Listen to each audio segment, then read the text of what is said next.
Hi guys, কি খবৰ? আশা কৰোঁ সকলোৰে ভাল আৰু মোৰো বিৰাটে ভাল। আৰু বৰ্তমান যাবলৈ ওলাইছোঁ চিৰা ফেক্টৰী, মানে সৰুকৈ ফেক্টৰী, কাৰণ বিহু আহি আছে, চবৰে ঘৰত জলপান চিৰা থাকেই।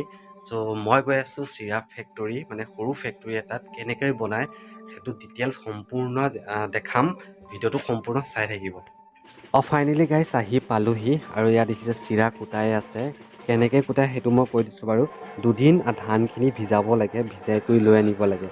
আৰু এইটো চৌকা দেখিছে, তাত মানে জুই জ্বলি আছে, মানে গৰম কৰিব। ধানখিনি এতিয়া তাৰ ভিতৰত দিব, পূৰা গৰম কৰিব। গৰম কৰি মানে 5 মিনিটমান গৰম কৰিব। গৰম কৰি পিছত তাত উলিয়াই পেলাই এই দেখিছে চালি আছে তাত থ'ব। তাৰ পৰা নিব বেলেগ এটা মেচিনত, মানে সেইটো মেচিন চিৰা ধানটো চেপেটা কৰি দিয়ে। আৰু ভিডিঅ'টো সম্পূৰ্ণ চাই থাকিব, কেনেকৈ বনাই নিশ্চয় গম পাব। আৰু জুইৰ পৰা দেখিছে গৰম গৰম ধানখিনি উলিয়াইছে, উলিয়াই পেলাই এতিয়া বেলেগ এটা মেচিনত নিব। আৰু গাইজ গৰম ধানখিনি এইটো মেচিনত দিয়ে। এইটো মেচিনটো চাওক, সৰু মেচিনটো এইটো দিয়ে। এইটোৰ মেচিনটোৰ কাম হ'ল ধানটো চেপেটা কৰি দিয়ে, চিৰাৰ নিচিনা যেন চেপেটা কৰি দিয়ে।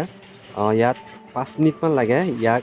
তাৰপিছত ৰাইটত এইটো ঘূৰি আছে দেখিছে, ৰাইট চাইডে তাৰ পৰা ঢালি, এইটো ৰাইট চাইডে ঘূৰি আছে দেখিছে, তাৰ পৰা ঢালি ইয়াত দি দিয়ে, মানে চিৰাটো চেপেটা হৈ গ'ল। আৰু ইয়াৰ কাম, এই মেচিনটোৰ কাম হ'ল তোমাৰ চিৰাখিনি কুটানখিনি এক্সট্ৰা ওলাই চিৰাখিনি মানে সিফালে যায়গৈ।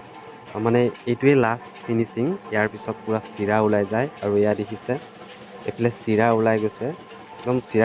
আৰু ফাইনেলি এইফালে ওলাই আছে এয়া চিৰাখিনি। মই বাৰু দেখাম, ভালকৈ দেখাম। ধুনীয়া হৈছে চিৰাখিনি। ইয়াত চাওক, ভালকৈ চাই লওক।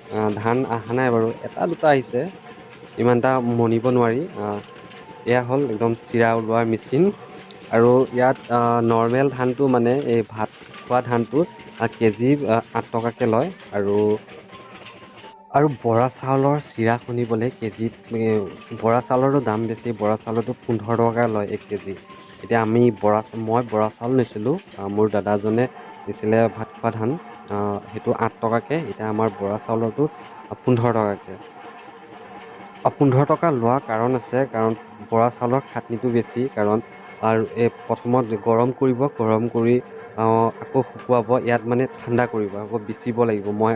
মই কাঁহীখন লৈ বিচি আছোঁ, ইয়াক ঠাণ্ডা কৰি আকৌ চেপেটা কৰা মেচিনত দিব, তেতিয়াহে মানে ভাল হ'ব। ঠাণ্ডা কৰিহে মানে মেচিনত দিব লাগিব, এনেকুৱা। সেইকাৰণে বৰা ধানৰটো আঠা বেছি, সেইকাৰণে পইচা বেছি লয়, 15 টকাকৈ লয় পাৰ প্ৰতি।